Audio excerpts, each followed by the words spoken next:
discussions between Putin and Biden about the United States possibly using military bases. I mean, this is unbelievable. In Russia, U.S. military to be stationed in Russian military bases for counterterrorism moves in Afghanistan because Bagram we surrendered, and then we had the country collapse around us.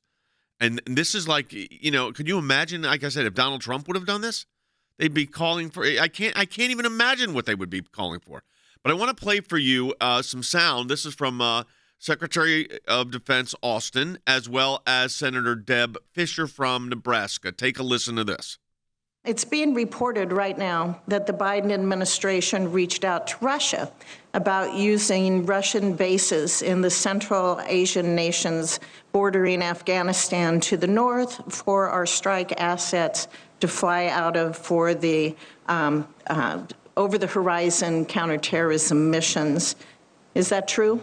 Senator, this is an issue that I believe came up during a conversation that the president had with President Putin, where President Putin offered to provide assistance. But have you reached out to the Russians asking specifically to use bases? General Milley just recently had a conversation with his Russian counterpart. So the reports are true that have been coming out today? I can assure you that we are not seeking Russia's permission to do anything. But I believe, and General Milley can speak for himself, but I believe that he asked for clarification on what that offer was. With no disrespect to Secretary of Defense Austin, that did not the last thing he said did not answer the question. It had nothing to do with whether we were asking permission. The question was, Rick Grenell, whether we were in dialogue with the Russian government and military to see if we could establish U.S. presence on Russian military bases to conduct counterterrorism inside of Afghanistan because the Biden administration completely bungled the job. To me, Rick, you were the director of national intelligence. This is insanity, absurd. Yeah, look, I don't care what the details would have been about joining forces with the Russians. It doesn't matter what we asked and what they agreed to. This would never have been an option in the Trump administration. I would have never approved this. President Trump would have never approved this. Robert O'Brien, the National Security Advisor, would have never approved this. And let me be clear, Jay, we wouldn't have even tried. We wouldn't have even tried to have a conversation with the Russians about joining them on their base with U.S. military to do something in Afghanistan, anything. It's absurd.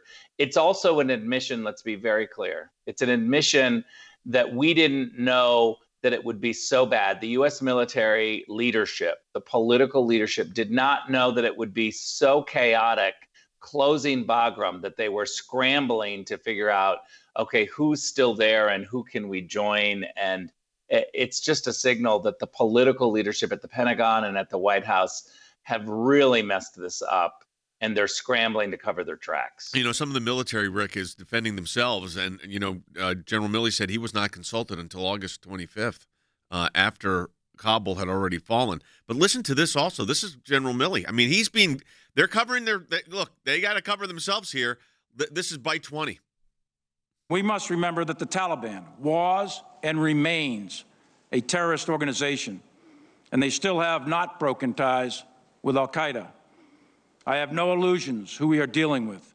So, he's saying this because, as was reported, we were in cooperation with the Taliban. They didn't call them colleagues, but it was something. What was the word they used, Rick? Yeah, very businesslike.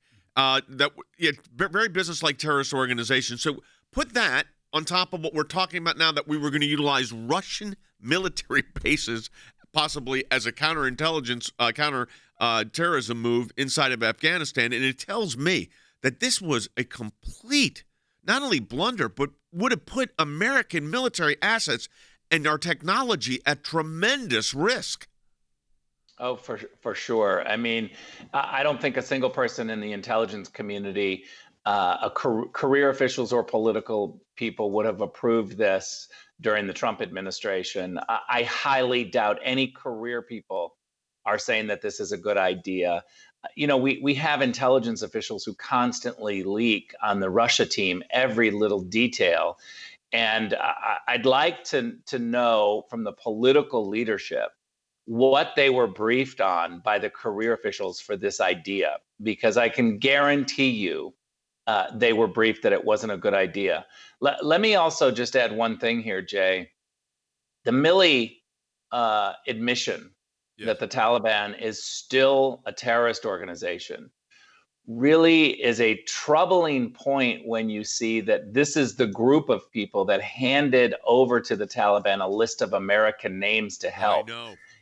That should be illegal if they're admitting that they're still a terrorist organization and then handing them over a list of Americans. Yeah, a list of Americans and a list of Afghanistan workers that were aiding the United States. I mean, Rick, I'm trying to get my head around this.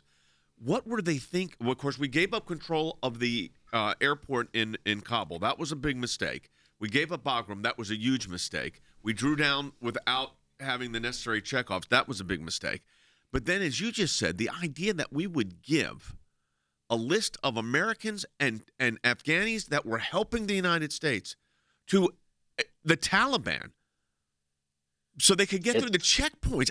What in the world were our leaders thinking, including our – listen, I don't want to attack the military, but boy, it raises a lot of questions, Rick. Look, one thing that's clear is that the military leaders, the political appointees that we're watching today, are scrambling to cover their tracks.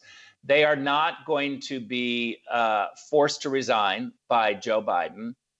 There needs to be pressure from the Senate to say, we do not have faith in these individuals. And certainly we know the American people have already voiced that they do not have faith in these military leaders. The crisis of credibility is a very serious issue right now. Yeah, I'm wondering also, last question for you, and that is, there are reports, and I hope these are not true, but Senator Kaine, a Democrat from Virginia, is asking this question, that there may be upwards of 4,000 Americans still left in Afghanistan. And he said, I demand an answer after the lunch recess that they're on right now. That would be go ahead. I saw that, and the fact that we're already here late September and we're still asking that question and we still don't have an answer is outrageous. Joe Biden obviously doesn't know what's going on, doesn't realize the details. Otherwise, he would be, apoplectic. There's no other explanation for ignoring the fact that Americans are still there. Jake Sullivan, again, we've talked about this before, as the National Security Advisor, as the person who's in charge of diplomacy, intelligence, and the military, coordinating all of those with the President of the United States, clearly should resign. He's in over his head. He's an academic who doesn't have real-world experience. We've got some other issues maybe, too, we'll talk about on later programs. It looks like some maybe misstatements to Congress and testimony. We'll talk about that later. Rick, thanks as always. Rick, of course, Senior Advisor to the ACLJ on national security and issues just like this, terrorism. We appreciate it, Rick. Thank you.